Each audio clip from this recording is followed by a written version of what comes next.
এ জগতের সকল পাপীদের মাঝে আমি শ্রেষ্ঠ পাপী, যার ইচ্ছায় অনিচ্ছায় পাপের কোনো শেষ নাই। জেনা থেকে শুরু করে কবিরা অবধি সকল পাপ যেন আমার চেনা সঙ্গী।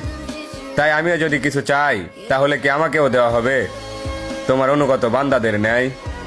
কেননা আমি শুনেছি তুমি রহমান, তুমি রহিম, তুমি এমন এক আল্লাহ যার কাছে চাওয়ার মতো চাইলে নাকি ফিরিয়ে দিতে লজ্জা পাও বান্দার হাত। তাই এবার আমিও তোমার চরণে উৎসর্গ করে দিলাম আমার শান্তির ঘুমের নিশিরাত।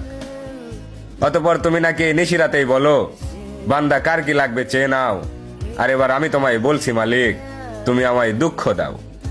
সুখে থাকলে হয়তো তোমায় ভুলে যেতে পারি, হতে পারি কারো কৃত দাস, কারণ আমি আদম সন্তান, পাপ করা আমাদের পুরনো অভ্যাস।